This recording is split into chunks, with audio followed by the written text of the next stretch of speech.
இருக்கிறேன், என்னையே சிலுவையிலே உனக்கு பகிர்ந்து கொடுக்கப்பட்டு இருக்கிறேன். சிலுவையிலே உனக்காக சமைக்கப்பட்ட உணவு நான் தான். பிதா சிலுவையிலே என்னை சமைத்து உனக்கு ஆகாரமாய் கொடுத்திருக்கிறார்.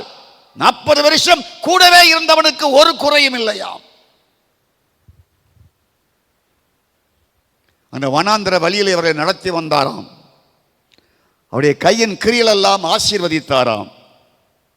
இப்படிப்பட்ட ஆசீர்வாதம் அந்த வனாந்திரத்திலே கூட இருந்தவனுக்கே இருக்கும் என்றால், உங்களுக்கு அப்பமாக இயேசு பகிர்ந்து கொடுத்திருக்கும் பொழுது, பிரைஸ் காட், உங்க வாழ்க்கை, ஏன் வாழ்க்கை, இந்த சபைக்குள் வந்திருக்கிற ஒவ்வொருடைய வாழ்க்கை, ஒரு வாலிபருடைய வாழ்க்கை, ஸ்தோத்திரம், ஒரு தாயுடைய வாழ்க்கை, தகப்பனுடைய வாழ்க்கை, உங்க வாழ்க்கை எப்படி இருக்கணும்? எப்படி இருக்கணும்? எவ்வளவு உயர்ந்ததாய் சிறப்பாய் இருக்கணும். அவங்களுக்கே ஒரு குறையும் இல்லையே. ஏன் நீங்கள் சிந்திக்க கூடாதா? யோசிக்க கூடாதா? கேள்வி கேட்க கூடாதா? மதம் என்ன ஆகிவிட்டது என்றால், கேள்வி கேட்காதபடியே மதம் மனிதனை உருவாக்கியது. கர்த்தருக்கு ஸ்தோத்திரம். எல்லா மதமும் அப்படிதான். எல்லா மதமும் மனிதன் கேள்வி கேட்கக்கூடாது. கேள்வி கேட்காமலே சாமியை கும்பிட்டுட்டு போயிடணும். சொல்கிறத கேட்டுட்டு போயிட்டே இருக்கணும்.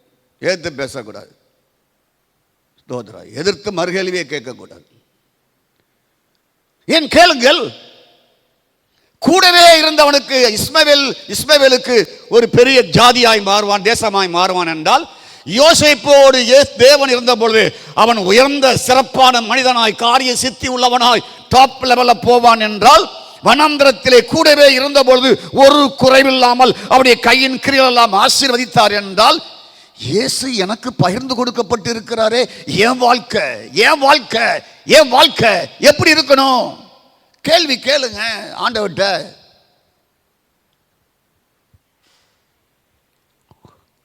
கர்த்தருக்கு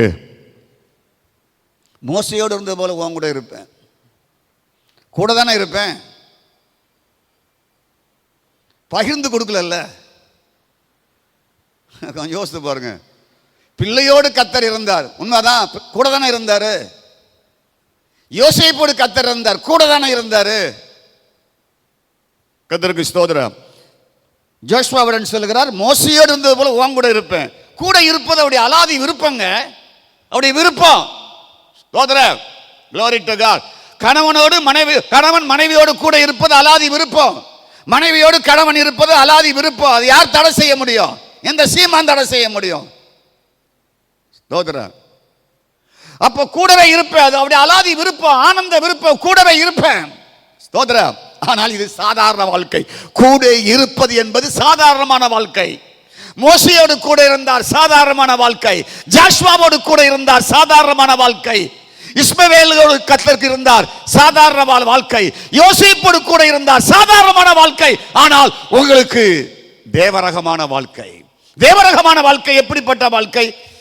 தன்னையே பகிர்ந்து உங்களுக்கு ஜீவ ஆகாரமாய், ஜீவ மன்னாவாய், ஓகால் புசிக்க தன்னை உங்களுக்கு கொடுத்திருக்கிறார். ஜீவ ஆகாரமாய், ஆவியாய் உங்களுக்குள் இருக்கிறார். கரங்களை தட்டி கர்த்தரை ஸ்தோத்திரம் பண்ணுவோமா?